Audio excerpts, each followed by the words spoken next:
死んだ。笑った。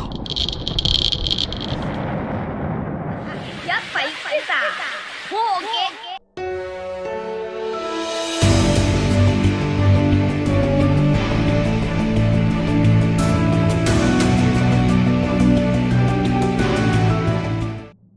최근 사왕 밀짚모자저탄과 오르성 세턴의 전투 도중 쿠마의 과거편이 전개되며 혁명군의 수장 드래곤이 과거 해병이었다는 사실이 밝혀졌습니다. 또한 최강의 해적들이 전투를 벌였던 갓벨리 사건, 그리고 쿠마의 종족은 물론 칠무회로 가입했던 이유도 차례로 밝혀지게 되었는데요. 더불어 해군대장 키자루가 쿠마의 사이보그 개조 과정을 지켜보게 되며 키자루 또한 이번 에그헤드 사건의 중심이 될 수 있는 가운데 이번 영상은 빨간머리 샹크스와 더불어 밀짚모자 니카루피를 탄생시킨 또 한 명의 숨겨진 조력자 혁명군 드래곤의 떡밥과 마치 기어 피퍼스의 능력으로 사이퍼폴리온을 쓰러뜨린 보니의 전투가 공개된 원피스 1100유라 풀버전 내용을 살펴보겠습니다. 과거 이스트블루 칠무회로 가입하며 폭군의 이름을 알린 쿠마는 루피의 고향 푸샤 마을에 당도하게 되는데요. 그렇게 평화로운 마을을 바라보게 되자 쿠마는 일전 고아왕국에 잠시 정착했던 혁명군 시절을 회상하게 되고, 이어 그 시절 드래곤이 고아왕국의 특징을 알려주는 것은 물론 어떤 소년을 살피고 있었다는 이야기를 떠올리게 됩니다. 결국 드래곤이 측근이었던 이반 코프에게조차 하지 않았던 이야기를 쿠마에게 알려주게 되자 만약 죽고 싶다면 세상에 공개하라는 말을 언급하는데요. 이처럼 처음으로 자신의 감정을 드러낸 드래곤이었기에 쿠마는 당혹스러움을 감추지 못했고, 이어 아이는 부모의 약점이라는 말과 함께 마침내 드래곤이 푸샤 마을의 소년 루피를 자신의 자식으로 공인하게 됩니다.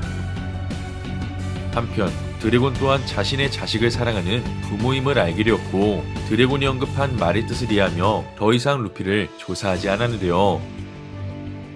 그렇게 어린 시절의 루피는 당시 해군의 영웅 거프가 수행시키며 다단에게 루피가 맡겨졌듯이 드래곤이 자신의 아들 루피에게 애정이 없는 줄 알았지만 루피가 약점이었다고 생각했을 만큼 드래곤이 루피를 아꼈다는 진실이 밝혀지게 되었습니다. 이후 회상을 마친 칠무의 쿠마는 포로브산에서 수행하고 있던 당시의 16살 루피를 관찰하게 되고, 이어 어린 시절 샹크스를 만나 고무의 능력을 얻게 된 루피는 혼자서 고무고무 도끼를 연습하고 있었는데요.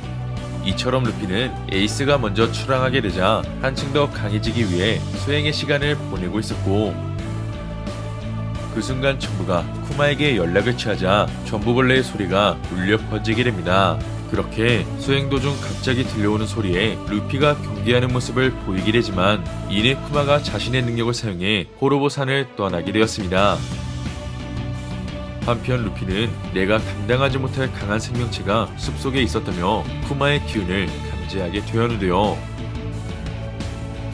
이처럼 쿠마가 스릴러바크에서 드래곤의 아들을 언급했던 떡밥의 진실이 밝혀진 가운데 쿠마는 정부가 내린 지령을 수행하기 위해 다른 장소로 이동하던 중 해적으로부터 피해를 받고 있던 작은 상선의 상인들을 도와주게 됩니다. 더불어 쿠마는 소르비안국에서 치료를 받고 있는 보니를 위해 계속해서 편지를 작성하고 있었고, 이어 편지의 내용으로는 보니를 얼마나 사랑하고 있는지, 나아가 지금까지 바라본 세상의 모습을 글로 남기며 언젠가 보니가 행복한 미래를 마주할 내용들을 기록하게 되었습니다. 이처럼 소르비안국에서 보니와 작별 인사를 나눈 쿠마는 보니를 위해 편지를 작성하고 있었지만 정보의원 알파가 쿠마의 편지를 보니에게 전해주지 않았고, 때문에 보니가 쿠마의 소식을 애타게 기다리며 하염없이 시간을 보내게 되었습니다. 한편 보니의 능력을 알고 있던 황후 코니는 보니에게 능력의 사용 여부를 절대 들키면 안 된다 이야기했는데요. 이처럼 쿠마의 부탁으로 보니를 보살피고 있던 코니는 언제나 보니의 안전을 생각했고, 그 시각 칠무의 쿠마는 완전한 개조인간으로 거듭나기 위해 다시 한번 연구실로 찾아가게 됩니다. 이어 연구실에 당도한 쿠마는 당시 클론 실험 성공체 1호 스투시와 마주하게 되는데요. 한편 쿠마를 바라본 스투시는 의식이 있는 클론과 의식이 없는 인간 중 어떤 게 더 불행한 삶인지 베가펑크에게 묻게 되자 이내 베가펑크는 입조심하라며 너도 똑같은 인간이라 이야기합니다. 이처럼 스투시 또한 베가펑크의 조력자일 수밖에 없던 비밀도 공개된 가운데 당시 쿠마의 개조 수술은 1년밖에 남지 않았고 이어 지금부터 기억이나 감정의 표현이 점점 사라질 거라 언급했는데요. 그렇게 오르성 세턴의 제안을 승낙했던 쿠마는 본인을 위해 개조인간으로 거듭나고 있었고 이어 바쁜 와중에도 시민들을 구하기 위한 전투에 참전하게 되었습니다. 하지만 시간이 지날수록 쿠마의 말수가 적어지며 감정이 점차 사라지게 되자 드래곤과 혁명군의 간부들은 그런 쿠마의 행동이 분명 이유가 있을 거라 생각하게 됩니다. 그 시각 소르베 왕국 9살이 된 보니는 수술 이후로부터 1년이 경과했기 때문에 보니의 병은 완벽히 치료가 되었는데요. 한편 그 사실을 알고 있던 알파는 보니를 조금 더 붙잡기 위해 쿠마의 편지를 숨기는 것은 물론 보니가 10살이 되기까지 밖을 나가는 걸 허락하지 않았습니다. 이어 그 시각 마을의 술집에 있던 보니는 보니를 위해 파견된 의료팀이 정부의 요원이라는 진실을 듣게 됩니다.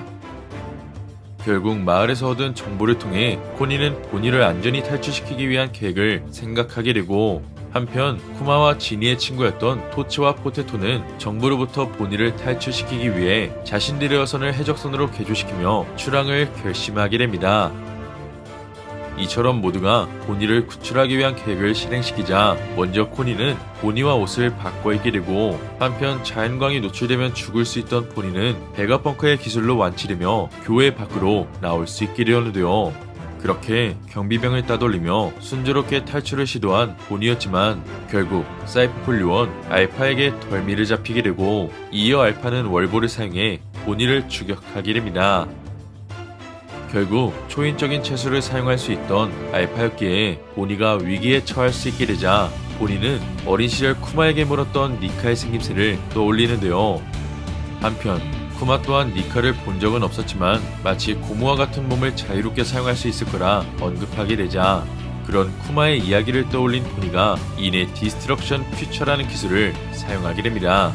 이처럼 보니가 자신의 능력을 사용하자 이 기술은 내가 니카처럼 되는 미래의 모습이라며 마치 니카 루피처럼 자유로운 고무의 몸을 이용할 수 있게 되고 나아가 기어서드와 같은 거대한 주먹을 통해 정부의 요원 알파를 격파하게 됩니다. 결국 보니가 니카와 같은 능력으로 사이퍼폴을 쓰러뜨리게 되자 이내 보니 일행이 안전하게 소르베 왕국을 탈출하게 되고 그 시각 정부는 인질 보니의 탈출 정보를 알게 되며 보니가 루피는 물론 최악의 세대들과 경쟁을 펼치게 된다는 마지막 나레이션의 언급으로 이번 원피스 1100이라가 끝이 나게 됩니다. 이번 화를 통해 일전 스릴러 바크에서 쿠마가 언급했던 떡밥의 비밀이 회수되었고 나아가 드래곤은 루피를 사랑하고 있었기 때문에 루피의 출항 소식은 물론 로그타운에서 루피가 죽음의 위기에 처했을 당시 번개를 내리치며 처형대를 부순 장본인이 드래곤임을 유추할 수 있게 되었습니다.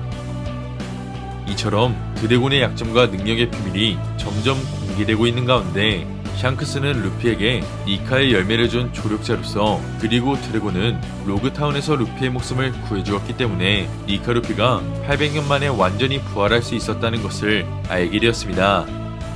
그렇게 루피가 정부를 상대로 전쟁을 일으키게 된다면 혁명군 역시 루피를 도와줄 수 있는 세력으로 등장할 수 있게 된 가운데 과연 드래곤은 바람과 번개를 내리칠 수 있는 환수종 능력자일지 그리고 언젠가 루피를 위해 자신의 목숨을 내어주는 역대급 모습이 펼쳐지게 될지는 다음 원피스 최신화를 기대해보면 좋을 것 같습니다. 이번 영상은 여기까지입니다.